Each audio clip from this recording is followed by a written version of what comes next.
Good evening friends. आज आपका बहुत दिनों बाद स्वागत है। कई दिनों से वीडियो नहीं बनाया था फैन के ऊपर। मैंने कहा आज थोड़ा सा कुछ नया सिखाने की कोशिश करते हैं, ठीक है ना। तो आज थोड़ा रिवीजन करेंगे। पहले जो हमने पुराने वीडियोस में पढ़ा था स्टैटिक प्रेशर क्या होता है, डायनेमिक प्रेशर क्या होता है, उसका आज हम लोग थोड़ा सा वीडियो पढ़ेंगे। तो जिसने पहले सब चैनल को सब्सक्राइब नहीं किया उसको सब्सक्राइब कीजिए, ठीक है ना, और वीडियो को लाइक कीजिए। तो सबसे पहले आज हम लोग बहुत शॉर्ट एंड स्वीट में पढ़ते हैं स्टैटिक प्रेशर क्या होता है। तो स्टैटिक प्रेशर मैंने कई बार बता चुका हूँ कि स्टैटिक प्रेशर हमारा क्या होता है कि सम ऑफ सिस्टम रेजिस्टेंस। अगर मैं स्टैटिक प्रेशर को बोलूं तो स्टैटिक प्रेशर हमारा जो भी प्रेशर हमको जो एग्जर्ट होता है due to compression of air, मतलब जो एयर के दबाव में जैसे जो हमको प्रेशर मिलता है उसको हम लोग स्टैटिक प्रेशर बोलते हैं। मान के चलो आपकी सीमेंट मिल चल रही थी, वो ट्रिप हो गई, लेकिन उसके बाद भी हमको डीसीएस पे प्रेशर दिखाई देता है, तो उस प्रेशर को हम लोग क्या बोलेंगे, स्टैटिक प्रेशर बोलेंगे, ठीक है ना। तो एयर जो whatever the pressure we are getting due to compression of air उसको हम लोग बोलते हैं स्टैटिक प्रेशर। मान के चलो अगर मैं किसी डक्ट में स्टैटिक प्रेशर ले रहा हूं, तो किसी भी डक्ट में अगर मैं स्टैटिक प्रेशर ले रहा हूं तो वो प्रेशर जो होगा वो मेरा इंडिपेंडेंट रहेगा। अगर मान लो मैं इस पॉइंट पे ले रहा हूं या इस पॉइंट पे ले रहा हूँ 2 नंबर पे, तो पॉइंट 1 पे भी मेरा उतना ही प्रेशर रहेगा जितना मेरा 2 नंबर पे रहेगा। तो मेरा जो स्टैटिक प्रेशर है वो इंडिपेंडेंट है अपना उसके कि कहाँ ले रहे हैं हम लोग, ठीक है ना। लगभग अगर मान लो मैं पॉइंट 1 पे ले रहा हूँ, अगर मेरा हॉरिजेंटल लेवल सेम है लगभग, तो मेरा पॉइंट 1 पे भी सेम आएगा। अगर मान लो ये 2 वाला मैं थोड़ा सा ज्यादा है, इसका अगर वर्टिकल लेवल ज्यादा हो गया, अगर इस पॉइंट पे डक पे मैं यहाँ से यहाँ तक कहीं पर भी लेता हूँ, इस पॉइंट पे लूंगा या इस पॉइंट पे लूंगा, हर जगह मेरा स्टैटिक प्रेशर हमेशा सेम आएगा। अब अब क्या है कि दूसरा इसमें जो इंपॉर्टेंट टर्म आता है वो होता है सिस्टम रेजिस्टेंस। तो सिस्टम रेजिस्टेंस हमारा क्या होता है, सिस्टम रेजिस्टेंस क्या होता है कि सम ऑफ स्टैटिक प्रेशर। अगर मैं सारे स्टैटिक प्रेशर को ऐड कर दूंगा तो वो मेरा क्या होगा, सिस्टम रेजिस्टेंस होगा, ठीक है ना।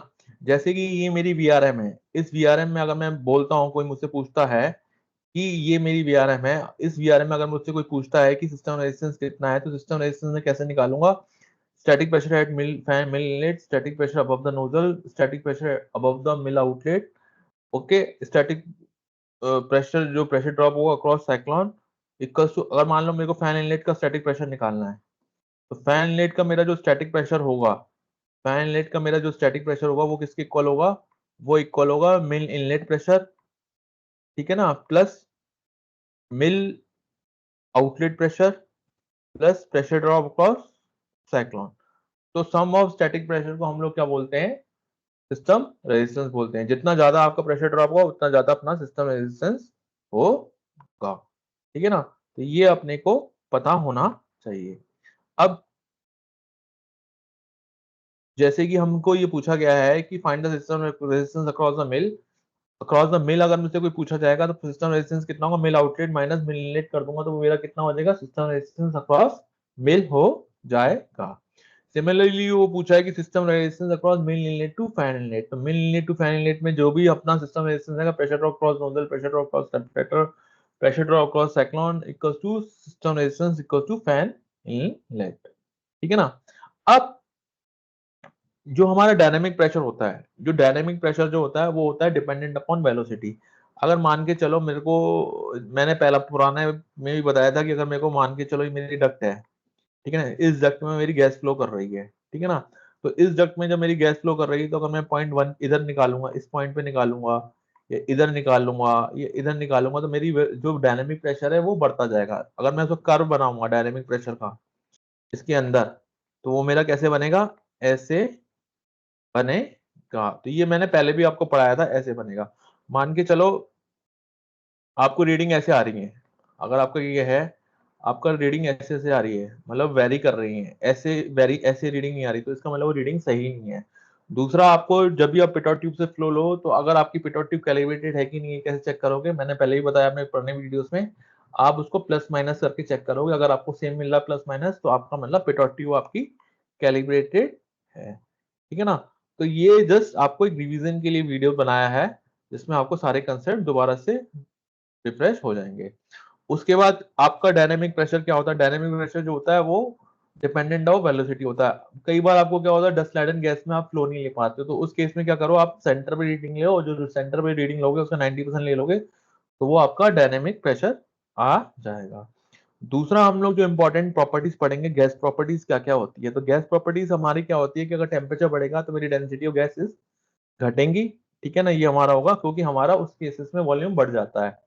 दूसरा हमारा अगर एनएम क्यूब पर आवर और मीटर क्यूब पर आवर क्या होता है, अगर मैं मान लें कि चलो मेरे को कोई भी गैसेस को मीटर क्यूब पर आवर से एनएम क्यूब पर आवर में कन्वर्ट करना हो, तो मैं कैसे करूंगा, उसको एक्चुअल डेंसिटी को नॉर्मल डेंसिटी से डिवाइड कर दूंगा इनटू उस जो फ्लो होगा उससे मल्टीप्लाई कर दूंगा। जैसे कि वो हो जाएगा मेरा नॉर्मल मीटर क्यूब ओवर।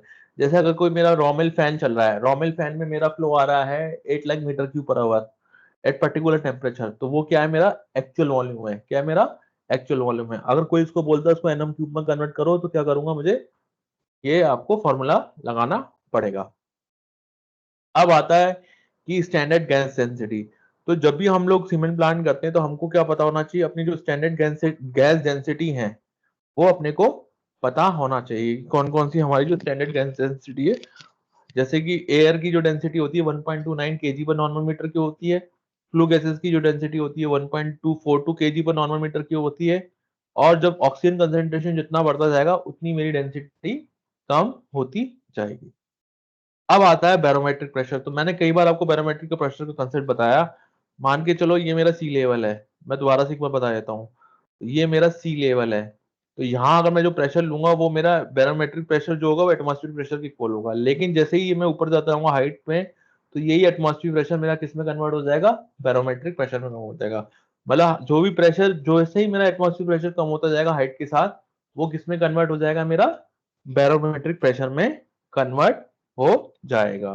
तो बैरोमेट्रिक प्रेशर का ये होता है अपना फॉर्मूला, ठीक है ना। अब आता है, हम लोग अब पढ़ेंगे इंपॉर्टेंट चीजें कि डेंसिटी करेक्शन फैक्टर क्या होता है। तो डेंसिटी करेक्शन फैक्टर का फॉर्मूला क्या होता है, barometric pressure plus static pressure into 273 divided by ये।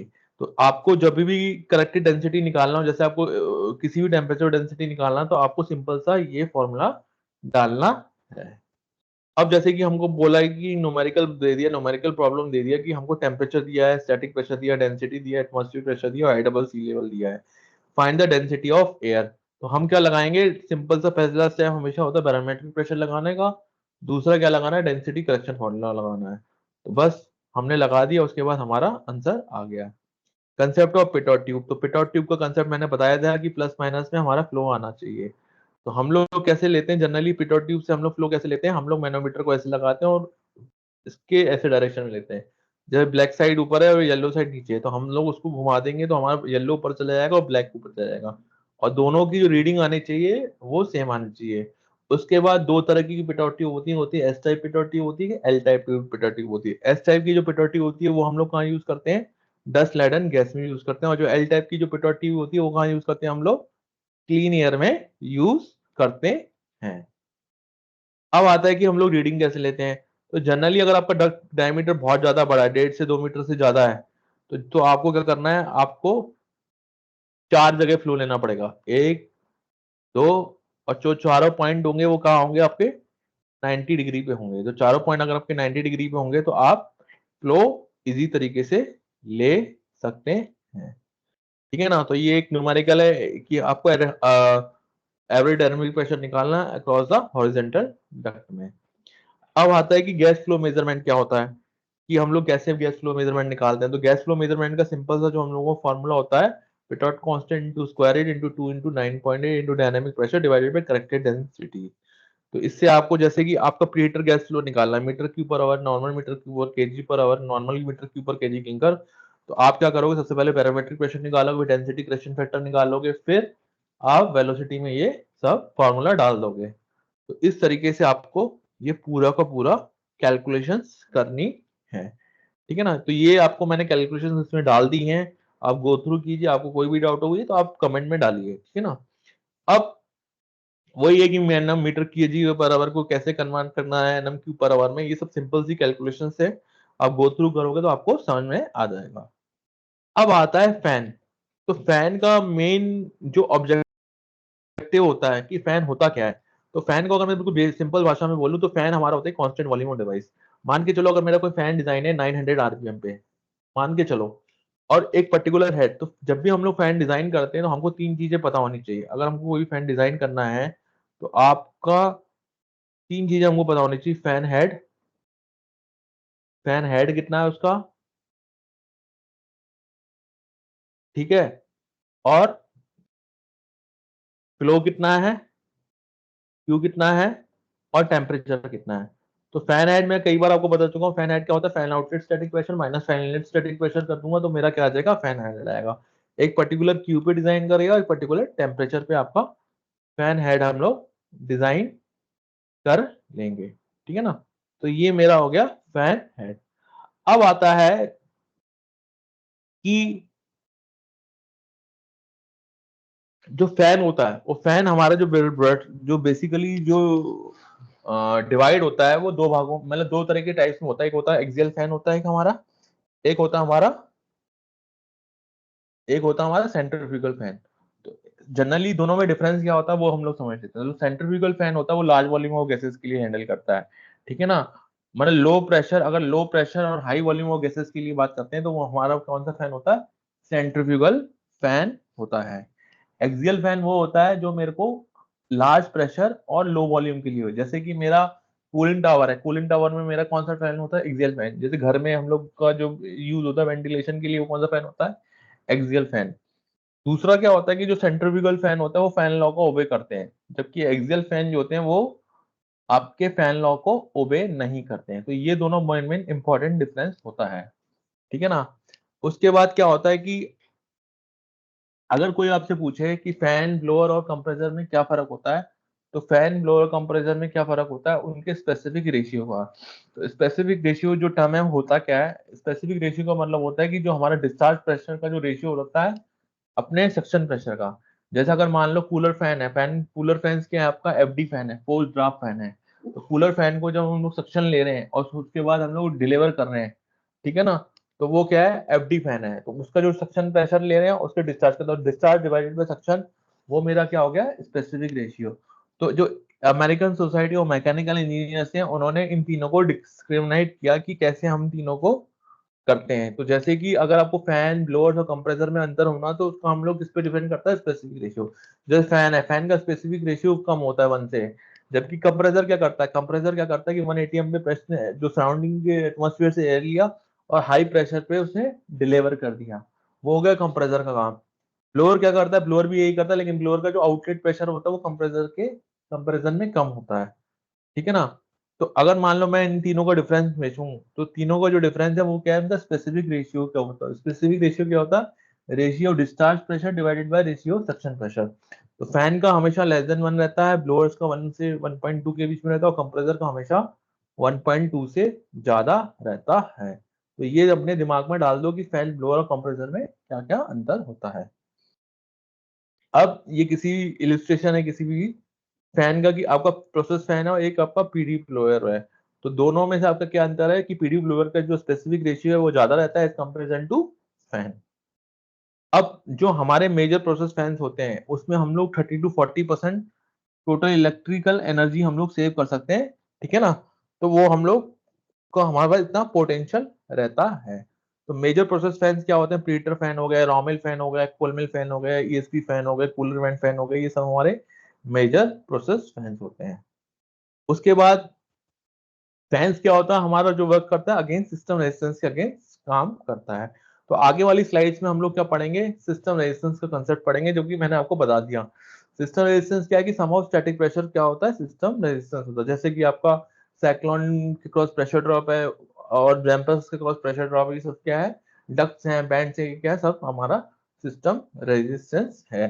ये रेजिस्टेंस इन द सिस्टम क्या हो गया, process equipment, damper, cyclone, ESP, ये सब क्या हो गए आपके सिस्टम रेजिस्टेंस हो गया। दूसरा क्या होता है कि जो सिस्टम रेजिस्टेंस का जो फैन हेड होता है, फैन हेड हमेशा वॉल्यूम के स्क्वायर के प्रोपोर्शनल होता है। मतलब फैन हेड जो है, अगर आपका वेलोसिटी बढ़ेगी तो आपका फैन हेड उसके स्क्वायर के प्रोपोर्शनल में होता है। अब आता है फैन लॉ। तो फैन लॉ क्या होता है, कैपेसिटी हेड पावर। तो capacity is directly proportional to RPM. Head जो होता है एन स्क्वायर और पावर के क्यूब के प्रोपोर्शनल होता है। तो ये आपको रिमेंबर रहना चाहिए।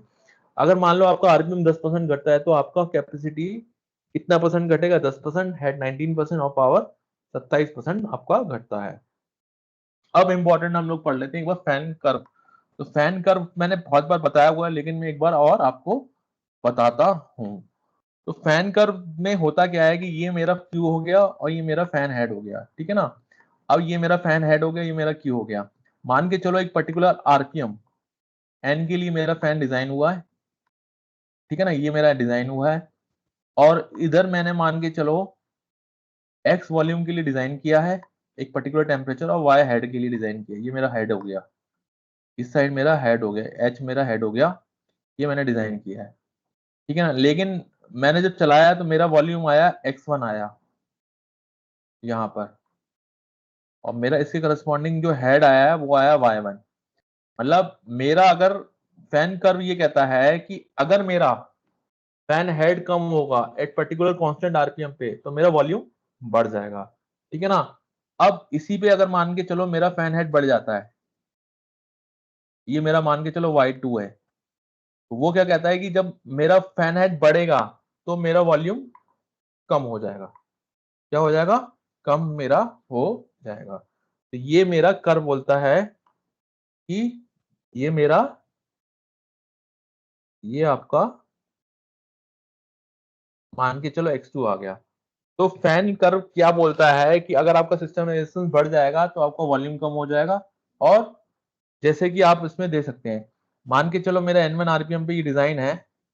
अब मान के चलो मेरा नया फ्लो यहाँ आ रहा है, जब मेरा नया फ्लो यहाँ आ रहा है तो ये फ्लो बढ़ गया मेरा, ठीक है ना। सिमिलरली मेरा यहाँ था, यहाँ गया तो मेरा यहाँ फ्लो आ गया। तो आपका एक पर्टिकुलर आरपीएम पे ही फ्लो आपका घट जाता है, बढ़ जाता है जब आपका सिस्टम रेजिस्टेंस चेंज होता है। दूसरा क्या होता है कि जब आप फैन डिजाइन करते हो तो ये आपको ब्लू लाइन वाली दिखाई दे रही है यूं, ये आपकी क्या है, एफिशिएंसी कर्व है। तो आपको जब भी आप फैन डिजाइन करते हैं तो फैन डिजाइन करते समय आपको ये देखना है कि आपका जो डिजाइन पॉइंट है वो ऑपरेटिंग पॉइंट के पास होना चाहिए। क्या होना चाहिए? पास होना चाहिए। आप साफ साफ देख रहे हैं कि मैं जितना दूर जाऊंगा इस वाले पॉइंट से, मान के चलो मैं यहाँ आ गया, इस पॉइंट पे आ गया, तो मेरी एफिशिएंसी डेटेरियोरेट होती जाएगी। अगर मैं ऐसे जाते जाऊंगा तो मेरी एफिशिएंसी डेटेरियोरेट होती है। तो मेरे को क्या करना है कि जब भी मैं डिजाइन करूंगा कोई भी फैन, तो मेरा ऑपरेटिंग पॉइंट जो रहेगा वो डिजाइन के आसपास होना चाहिए, ठीक है ना। अदरवाइज क्या होगा, मेरी फैन की एफिशिएंसी कम हो जाएगी। जनरली क्या रहता है कि डिजाइन और ऑपरेटिंग में ज्यादा 10 से 15% का डेविएशन होना चाहिए, अदरवाइज ये देखा गया है आपकी फैन की एफिशिएंसी कम हो जाती है। क्या हो जाती है? फैन की एफिशिएंसी कम हो जाती है। इसलिए जब भी आप कोई अपना फैन डिजाइन करें तो सबसे इंपॉर्टेंट क्या चीज है उसमें, उसकी ये है।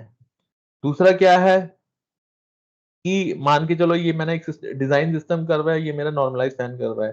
तो जैसे जैसे मैंने अपना डैम्पर ओपन करता गया, जैसे कि आपको ये दिखाई दे रहा हूँ कि जैसे जैसे मैं अपना डैम्पर ओपन करता गया, ये मेरी कंडीशन है 25% ओपन की कंडीशन है, इसके अलावा ये मेरी 50% ओपन की कंडीशन है, ये मेरी है 75% ओपन की, और ये मेरी 100% ओपन की। तो जैसे जैसे मैं ओपन करते जा रहा हूँ तो मेरा सिस्टम रेजिस्टेंस कम होता जा रहा है, और उसी वजह से मेरा जो फ्लो है वो बढ़ता जा रहा है। तो ये सब जो है ये बहुत ही वेरी इंपॉर्टेंट पॉइंट है आपका फैन कर्व के बारे में। अब देखिए, अब जो आपका ये फैन कर्व, अब होता है ऑपरेटिंग पॉइंट। क्या होता है ऑपरेटिंग पॉइंट? का मतलब होता है कि जो हमारा ये जो सिस्टम कर्व है और जो ये वाला और ये फैन कर्व है, सिस्टम कर्व इसको बोलते हैं हम लोग फैन कर्व, और ये सिस्टम कर्व, इन दोनों का जो इंटरसेक्शन पॉइंट होता है, इन दोनों को हम लोग बोलते हैं ऑपरेटिंग पॉइंट। जैसे कि ये वाला, अगर कोई आपसे पूछता है ऑपरेटिंग पॉइंट क्या होता है, तो ये मेरे फैन के आरपीएम के कर्व है, ठीक है ना। अगर मैंने इन आरपीएम कर्व जो मेरे सिस्टम कर्व और मेरा फैन कर्व का जो इंटरसेक्शन होता है उसको हम लोग बोलते हैं ऑपरेटिंग पॉइंट। क्या बोलते हैं हम लोग उसको? बोलते हैं ऑपरेटिंग पॉइंट, हम उसको बोलते हैं। तो जनरली हमारे जो फैक्टर्स जो अफेक्ट करते हैं किसी भी फैन परफॉर्मेंस को, वो क्या रहता है? उसका आरपीएम हो गया, वो उसका डायमीटर हो गया, डेंसिटी हो गया, टेम्परेचर हो गया। तो ये आपके इंपॉर्टेंट फैक्टर्स होते हैं जिसपे आपके फैन की परफॉर्मेंस फर्क रहती है। दूसरा होता है कि फैन एफिशिएंसी हम लोग कैसे निकालते हैं। तो फैन एफिशिएंसी का निकालने का फॉर्मूला ये होता है, मैं पहले भी बता चुका हूँ। फैन एफिशिएंसी अगर आपको निकालनी है तो फैन एफिशिएंसी का सबसे इंपॉर्टेंट फॉर्मूला है कि आप मैकेनिकल पावर निकालिए, को डिवाइडेड बाय कर दीजिए इलेक्ट्रिकल पावर से। मैकेनिकल पावर आप कैसे निकालेंगे? मैकेनिकल पावर निकालने का सबसे अच्छा फॉर्मूला है कि आप Q ले लो और डेल्टा P ले लो। फैन हेड को Q से मल्टीप्लाई कर दोगे तो आपका मैकेनिकल पावर आ जाएगा, उसको डिवाइड कर दोगे इलेक्ट्रिकल पावर से तो आपका मैकेनिकल एफिशिएंसी आ जाएगा। तो इस तरीके से हम लोग क्या करते हैं, फैन की एफिशिएंसी निकालते हैं। अब आता है कि फैन हेड क्या होता है। तो फैन हेड क्या होता है? Fan outlet static pressure minus fan static pressure. मान लो किसी भी में आपको पावर सेविंग निकालनी हो फैन हेड से, तो आप कैसे निकालोगे? सिंपल सा फॉर्मूला होता है pressure drop divided by fan head into electrical power. तो जो भी आपका प्रेशर ड्रॉप होगा, कितना इलेक्ट्रिकल पावर उसको फैन हेड से डिवाइड कर दो। जैसे कि आपसे पूछा है कि एग्जिस्टिंग रॉ मिल ओल्ड साइक्लोन में हमको रिप्लेस करना है न्यू वन से, और हमको 30 एमएमडब्ल्यूजी का बेनिफिट मिल रहा है। तो 30 एमएमडब्ल्यूजी का बेनिफिट के लिए हमको क्या करना पड़ेगा?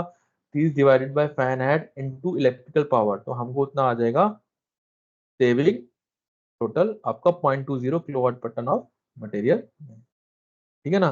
तो इस तरीके से हम लोग निकालते हैं। ये हमारा हो गया। तो आज के लिए मैं इतना ही पढ़ाता हूँ, और फर्दर वीडियोस में और बनाऊंगा फैन के ऊपर, जिसमें आपको फैन रेट्रोफिकेशन की कुछ कैलकुलेशंस बताऊंगा।